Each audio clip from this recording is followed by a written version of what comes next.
Bersatulah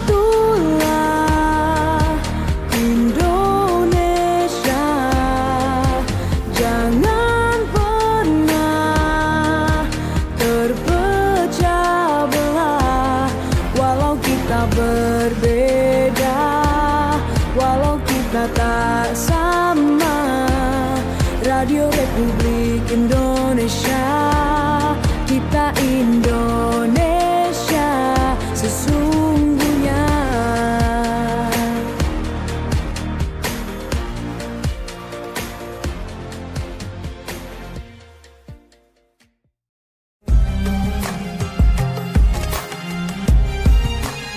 Mutiara Pagi Pro 1.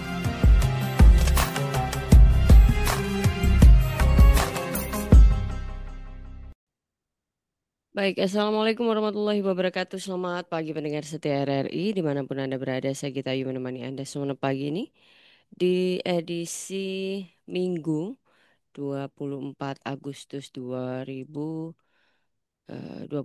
Dan baik, pada pagi hari ini pendengar, saya hadir ke ruang dengar Anda di Mutiara Pagi bersama Kiai Haji Imam Sutaji yang sudah tersambung, dan beliau adalah Ketua Lembaga Dakwah NU Kabupaten Sumeneb.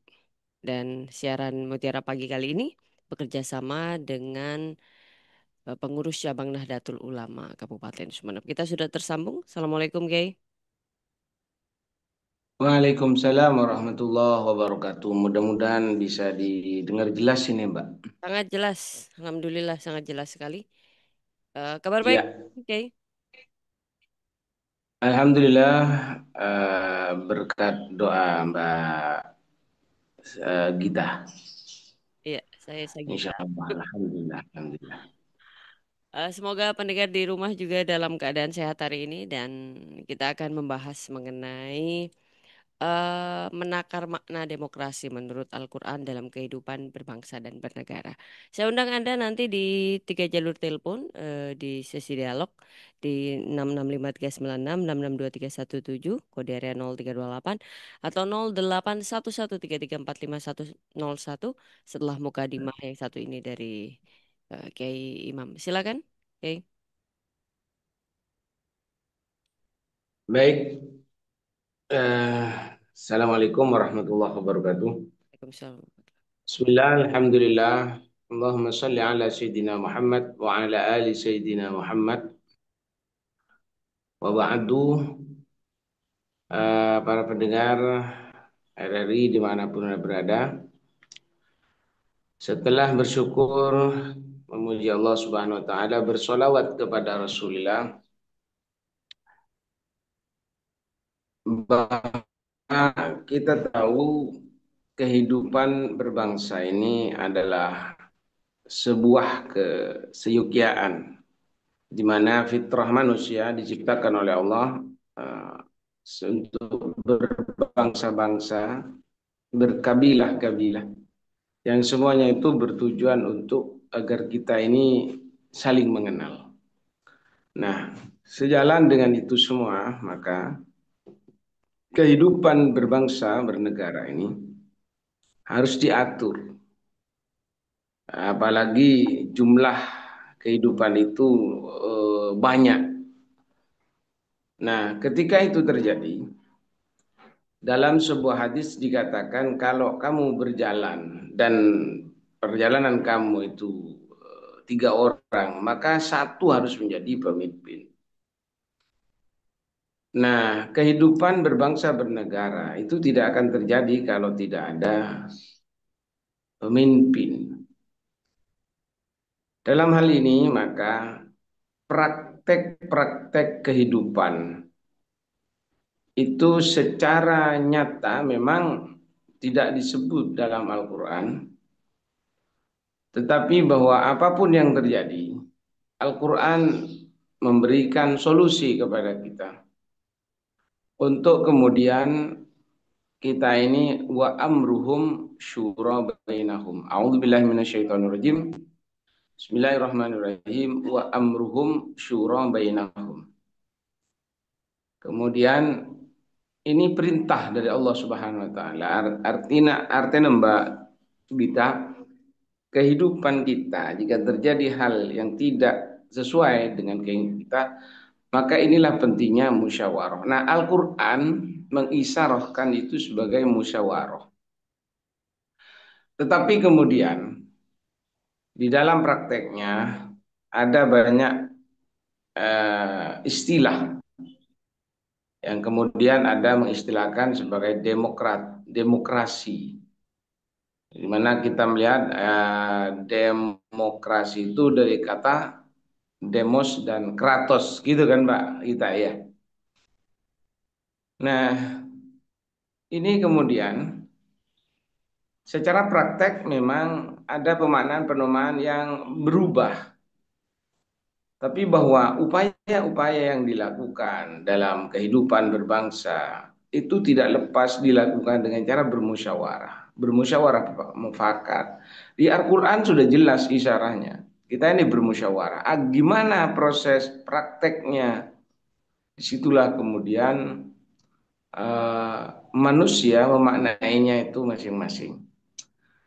Namun secara konteks keberbangsaan dan kebernegaraan kita, alhamdulillah, Nahdlatul Ulama hadir, eh, kita dipertemukan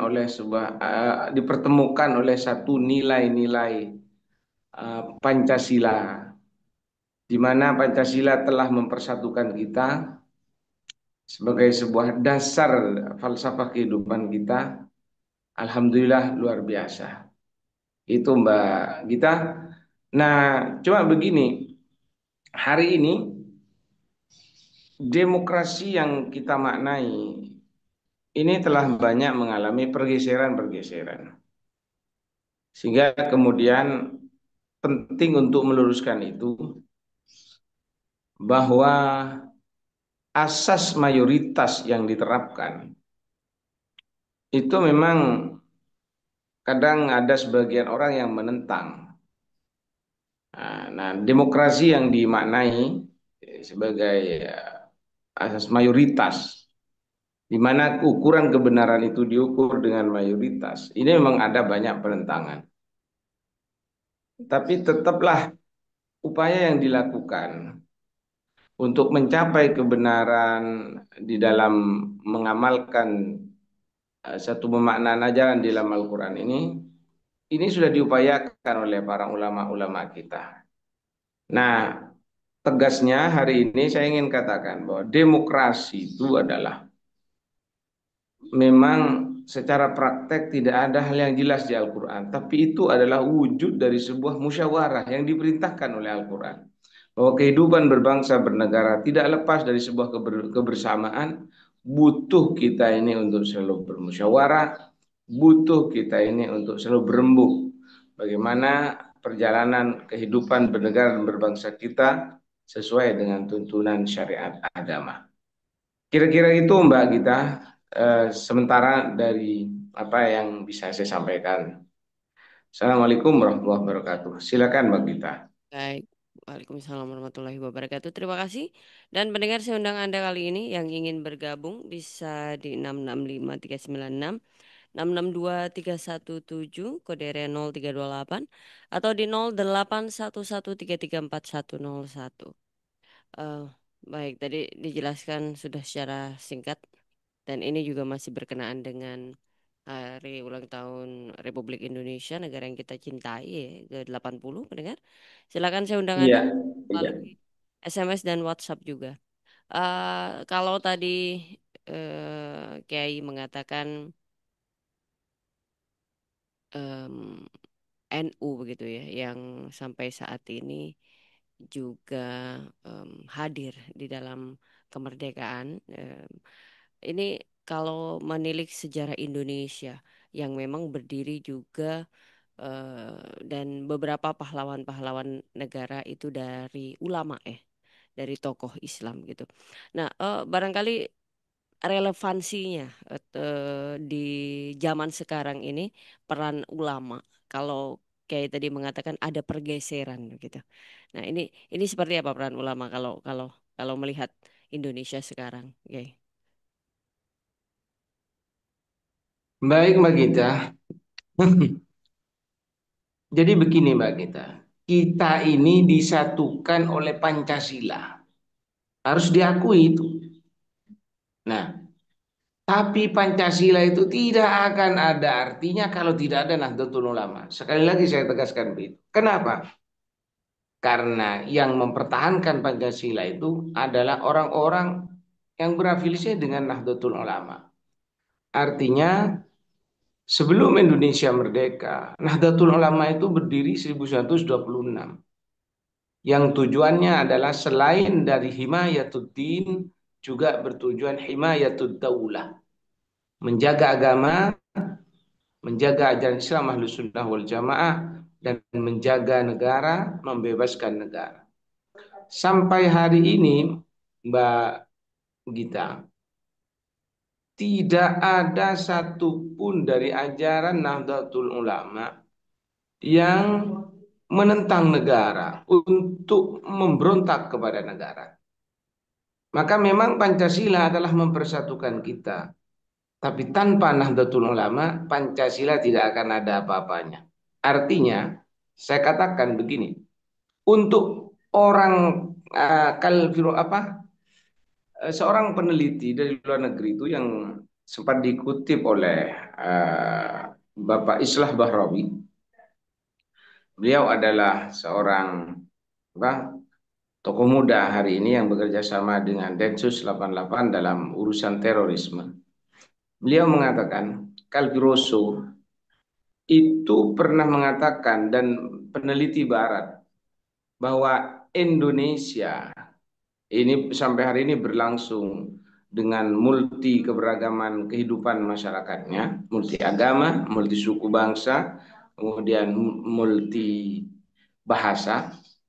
Ini tidak akan ada artinya kalau tidak ada Nahdlatul Ulama. Maka dengan teori beliau, dia mengatakan kalau untuk menghancurkan Indonesia, jangan hancurkan Pancasilanya, hancurkan Nahdlatul Ulamanya, maka Pancasila nilai-nilai akan hilang, maka disitulah kita bisa menghancurkan Indonesia. Begitulah kira-kira Mbak Gita. Oke, baik.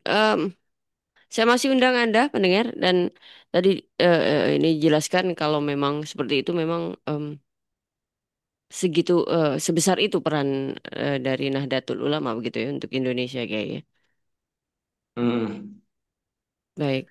Iya, betul. Artinya begini, Mbak. Sampai hari ini dalam kehidupan bersosial, berdemokrasi ini, pentingnya para kiai, para tokoh-tokoh NU ini.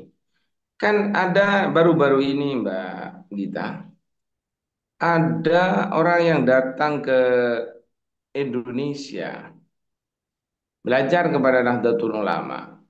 Jadi di barat sana, ya, dari Afghanistan itu pernah datang ke Indonesia. Dia bertanya apa resepnya di Indonesia. Ya, di Indonesia ini kan agamanya ada 6, sukunya juga macam-macam, bahasanya apalagi. Tapi kenapa kok rukun? Di Barat itu loh Mbak, sukunya suku Arab, ya bangsanya bangsa Arab, agamanya juga bahasa Arab, apa agamanya Islam, bahasanya bahasa Arab, tapi mereka saling bunuh membunuh. Yang direbut mereka itu apa? Nah kita kan tidak seperti itu. Agama juga macam enam, bahasanya juga macam-macam, tetapi juga suku bangsa juga macam-macam. Tapi kita bisa hidup rukun dalam bingkai Bhinneka Tunggal Ika. Berbeda-beda tapi tetap satu juga. Nah disitulah yang membuat orang-orang Barat sana, lebih-lebih orang-orang Timur Tengah yang punya Islam, itu merasa heran gitu loh. Makanya mereka mengatakan Indonesia kit'atun minal jannah. Indonesia itu adalah potongan surga. Terdampar di Nusantara hari ini kita sebut sebagai Indonesia. Begitu Mbak Gita. Baik. Ini yang juga diwariskan begitu ya kepada generasi muda nantinya. Karena em, Ya, kalau melihat peran dari para ulama sendiri begitu dari boxnya masing-masing, dari organisasinya masing-masing. Ini yang juga perlu diajarkan, diketuk tularkan begitu kayak ya. Karena mungkin tokoh-tokoh sekarang kita tidak akan pernah tahu sampai kapan begitu kita di dunia ini gitu ya kayaknya. Kalau tidak segera diketuk tularkan pada anak muda yang sekarang yang akan mewarisi negara Indonesia selanjutnya, ini yang dikhawatirkan justru hal yang tidak diinginkan terjadi kayak. Lalu lalu bagaimana NU sendiri untuk mewariskan hal-hal baik? Kalau tadi Kiai mengatakan peneliti dari luar datang ke Indonesia untuk mengetahui bagaimana tidak terjadi perpecahan dari enam agama itu, apa yang diwariskan kepada anak muda untuk saat ini. Nah, yang diwariskan adalah nilai-nilai kebersamaan. Oke. Pertama, kita ini hidup mesti tidak bisa dipisahkan dari keberagaman. Dan itu adalah sebuah fitrah yang sudah kita terima sebagai bangsa Indonesia. Upaya detailnya sudah kita lakukan. Hmm. Hari ini kita menyenandungkan itu lewat macam-macam cara. Salah satunya adalah buku-buku di pelajaran. Itu memang sudah ada banyak perubahan-perubahan. Maaf Mbak Gita. Bisa sampai Jadi, sambil minum mungkin kayak kalau memang ini kita enggak, sudah. enggak. Oke. Jadi, jadi memang seperti buku-buku sejarah, itu memang bagaimana kita hari ini memasukkan sejarah itu. Kita ini dari dulu selalu dimustad'afinkan Mbak Gita. Hmm. Dari dulu memang orang-orang NU, pengurus NU dan semuanya lah, ini selalu dimustad'afinkan, selalu dilemahkan. Akhirnya hari ini begitu ruang demokrasi ini terbuka, maka alhamdulillah semua bisa bersuara. Nah di Indonesia itu Mbak Gita, siapa yang nggak bisa bersuara sekarang? Kurang apa gitu? Kurang demokrasi gimana? Semuanya sudah bisa ngomong, bisa menyampaikan gitu. Nah, cuma persoalannya hari ini bagaimana kehidupan ini diwariskan kepada generasi muda. Bentuk demokrasi yang ala Al-Quran. Bagaimana setiap masalah-masalah itu tetap dirembuk bersama-sama sebagai wa amruhum syura bainahum wa syawirhum fil amri. Bermusyawarahlah dalam setiap urusan. Ini salah satunya adalah memasukkan nilai-nilai itu lewat buku pelajaran. Bagaimana demokrasi itu diungkap. Makanya di anu Mbak apa? Kita punya sebuah buku dan itu diajarkan di berbagai pondok pesantren namanya buku ke-NU-an dan keaswajaan. Ke-NU-an dan keaswajaan ini akan menjadi materi muatan lokal di mana pemahaman kita tentang keberagamaan harus dibarengi dengan kebernegaraan. Negara dan agama ini harus bertemu. Nah, hari ini orang mengatasnamakan agama, tapi kadang menghancurkan kenegaraan. Bagaimana mungkin agama bisa diterapkan kalau tidak ada stabilitas negara? Nah, ini yang dilakukan oleh Nahdlatul Ulama. Bagaimana keberlangsungan hidup demokrasi ala wa ala amrihim syura bainahum. Jadi bagaimana kita bermusyawarah, mufakat dalam kehidupan kita. Baik. Itu mudah-mudahan bisa dimengerti Mbak Ya, ya. Gita. Eh, em, eh, Tadi kalau di awal, di mukadimah awal Kiai juga menjelaskan, ini musyawarah menjadi salah satu kunci begitu ya, ketika em, Ya, eh, betul. kemudian karena kita tahu negara Indonesia ini dibangun oleh nasionalis yang sekuler begitu, di mana memang kita tidak hidup di satu agama ya, kayaknya enam agama dan hukum juga di Indonesia semua peraturan berbeda dengan di Arab Saudi begitu ya. Hukum Islam benar-benar ditegakkan. Kalau di sini kan Indonesia negara sekuler yang toleransi dari berbagai macam agama. Nah, kalau bicara musyawarah, Kiai, ketika eh, ada hal yang dirasa keputusan ya, keputusan dalam suatu negara itu dirasa kurang berpihak kepada, saya bicara saja langsung kepada Islam gitu ya kayaknya. Kemudian peraturan hukum yang dibuat memang tidak berdasarkan em, hukum Islam karena negara Indonesia ini bukan negara Islam. Ini seperti apa kira-kira respon begitu ya dari para negarawan-negarawan, ulama-ulama kita?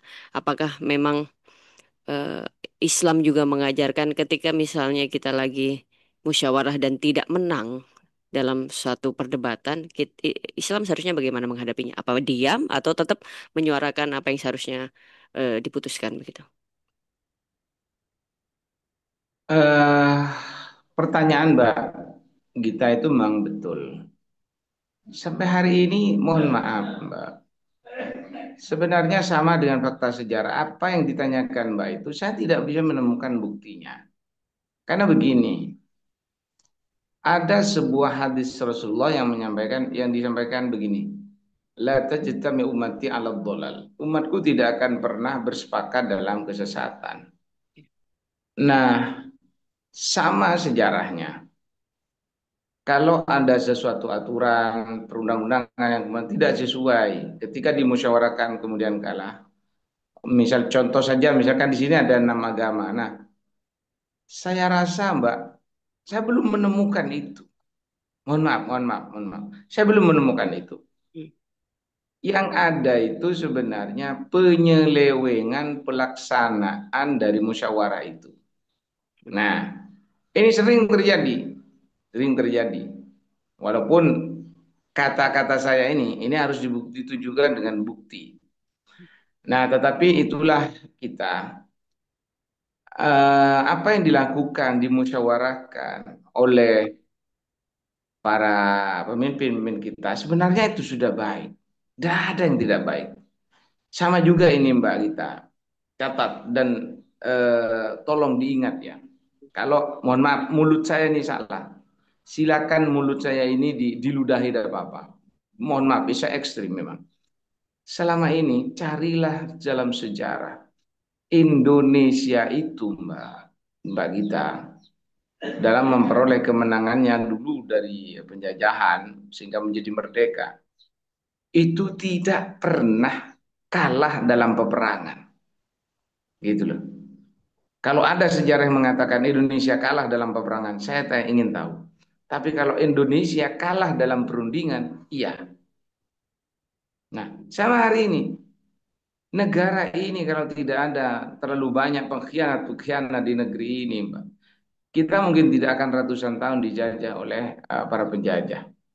Nah, sama juga hari ini, seandainya hasil musyawarah, semua hasil yang sudah disepakati dalam tata urut kehidupan berbangsa bernegara ini melalui nilai-nilai demokrasi yang diterapkan oleh pemerintah kita.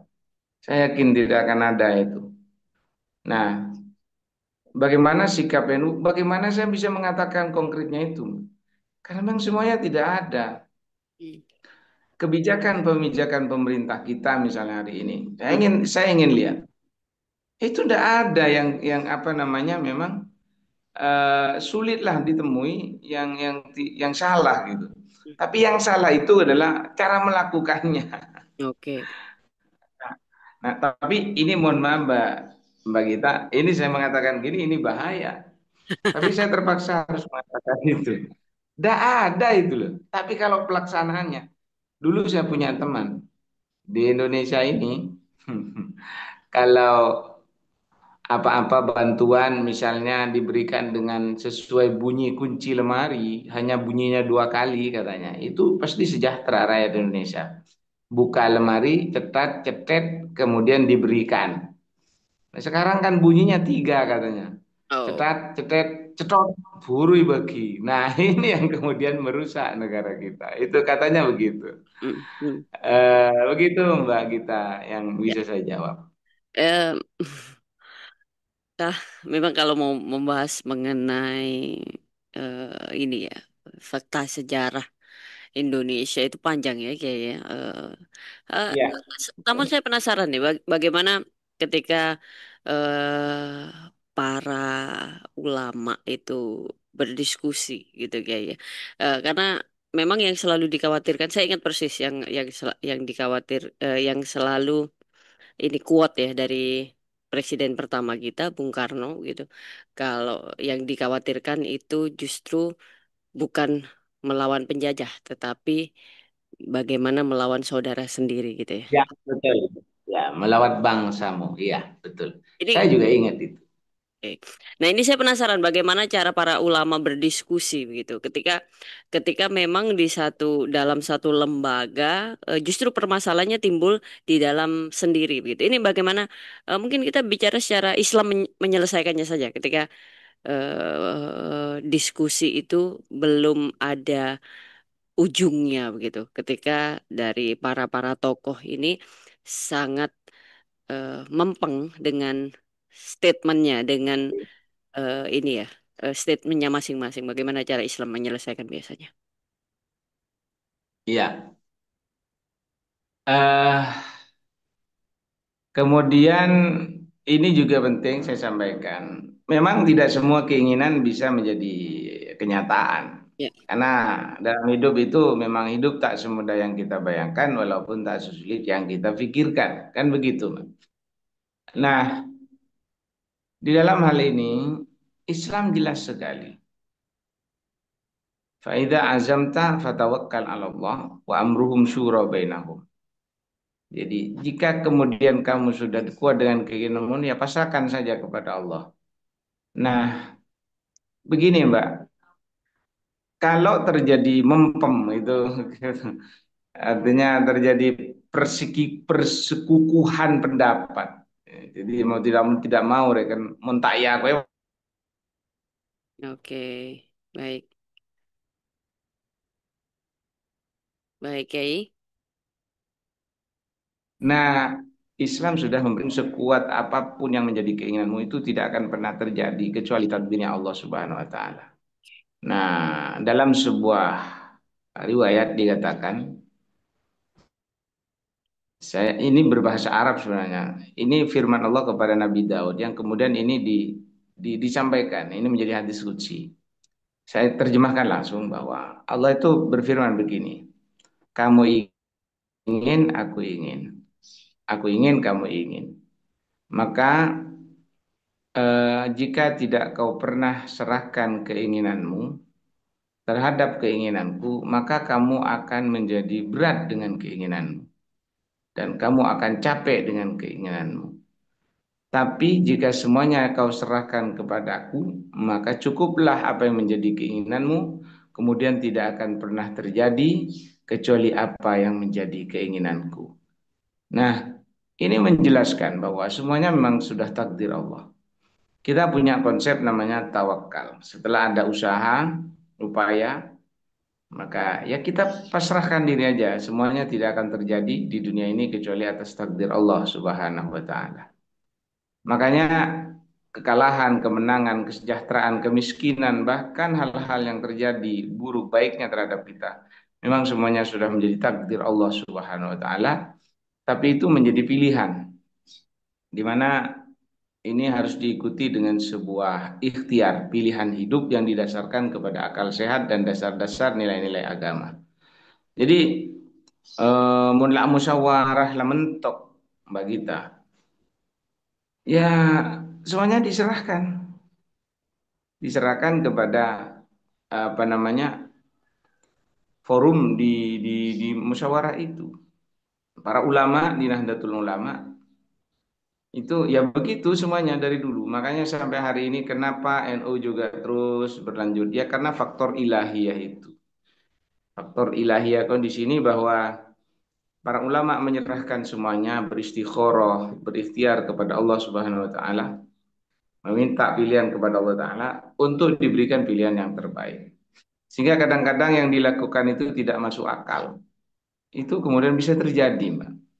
Coba aja bayangkan dulu, dalam sejarah itu kan disebutkan bahwa perjuangan nenek moyang kita ini melawan Belanda kan bukan dengan meriam, tapi dengan bambu runcing. Ini yang membuat bangsa Barat menjadi grogi juga ya. Kok ada sebuah bangsa melawan penjajah menggunakan tank itu hanya dengan bambu runcing, kok bisa menang? Ini apa ini? Nah, ini rahasianya, Mbak. Ya, mudah-mudahan apa yang saya sampaikan bisa dimengerti oleh Mbak Gita dan para pendengar RI semuanya. Artinya tidak akan ada terjadi kecuali apa yang menjadi keinginan Allah Subhanahu wa taala. Begitu, Mbak. Oke, ini waktu kita terbatas, mungkin terakhir ini dari yang harus disampaikan begitu. Kalau Kiai Haji Hasyim Asy'ari itu mengeluarkan resolusi jihad begitu dulu ya Kiai ya. Nah, ini barangkali Mm-mm. tagline resolusi jihad yang terus disuarakan oleh para ulama kepada masyarakat untuk tetap bangsa NKRI agar agar berdaulat, agar rasa nasionalisme kita timbul begitu. Walaupun kita sekarang sudah dapat enaknya gitu ya Kiai. Kalau dari perjuangan para pahlawan kita sudah dapat enaknya ya, walaupun mungkin ada kebijakan-kebijakan yang kayak katakan tadi, entah apa yang mahal gitu, apa yang tidak berperan pada rakyat kecil, ya itu saya rasa itu kerikil gitu yang bisa dihadapi. Nah, ini barangkali yang yang menjadi pesan bagi masyarakat luas. Kalau kalau NU punya resolusi jihad begitu, apa yang paling relevan disampaikan oleh masyarakat Indonesia sekarang untuk tetap eh, ini ya berdaulat di NKRI. Silakan. Eh, ini ada tagline yang memang sudah mengemuka bagi kita. Utamanya Nahdlatul Ulama itu ada kata-kata yang selalu kita sampaikan, merawat jagat, membangun peradaban, mendampingi umat, menangi masa depan. Itulah yang dilakukan kita hari ini. Bagaimana resolusi jihad yang ditulis oleh Hadratus Syekh Hasyim Asy'ari berupa kewajiban membela negara. Ini wajib hukumnya. Negara ini adalah tempat kita di mana kita ini bertumpah darah. Disinilah kita mengamalkan agama kita. Maka membangun peradaban, merawat jagat, membangun peradaban, mendampingi umat, merawat masa depan, menangi masa depan, mendampingi umat dan memenangi masa depan. Itulah yang terus kita lakukan. Ah, memang hari ini ada banyak orang yang kadang-kadang salah menafsiri. Tapi bagi kita, siapapun pemimpinnya, silahkanlah mencintai NKRI di atas segala-galanya. Kita yakin, Mbak Gita, jadilah kita ini orang-orang yang penuh dengan ketulusan hati, karena bagaimanapun negara ini dibangun bukan dasar benci, tapi atas ketulusan hati. Jangan pernah berpaling dari dia yang punya ketulusan hati. Ketulusan hati tidak pernah datang dua kali. Kemudian dia yang pergi karena emosi, suatu saat dia akan datang dengan ketulusan hati. So, semuanya harus diperjuangkan, semuanya harus dipertahankan. Memang tidak mudah kita ini menapaki negara potongan surga yang terdampar di Nusantara dan kita sebut Indonesia. Nah, makna resolusi jihad yang harus terus digaungkan itu adalah Mbak Nuri, sesuai dengan tagline kata-katanya adalah merawat jagat, membangun peradaban, mendampingi umat, memenangi masa depan. Insya Allah akan berkah kehidupan kita. Begitulah Mbak Gita. Terima kasih. Baik, terima kasih. Saya Gita bukan Nuri, Pak. Oh, maaf. Iya, iya Mbak Gita. Oke, baik. Terima kasih Iya, iya. banyak Kiai Imam Sutaji. Pagi hari ini kita eh, ini ya disemangati bersama-sama. Rasanya darah itu mulai hangat begitu ketika disebutkan tagline tadi resolusi jihad, bagaimana sebenarnya kemerdekaan ini menjadi tanggung jawab kita bersama sekarang untuk saat ini. Baik, terima kasih banyak atas waktunya Kiai Imam Sutaji. Semoga selalu diberikan kesehatan Ya, bersama sama-sama. keluarga. Selamat berakhir pekan di hari Minggu. Selamat berlibur. Ya, Bahagia selalu, sehat selalu. Saya Gita pamit. Terima kasih banyak atas waktunya. Assalamualaikum warahmatullahi wabarakatuh. salam.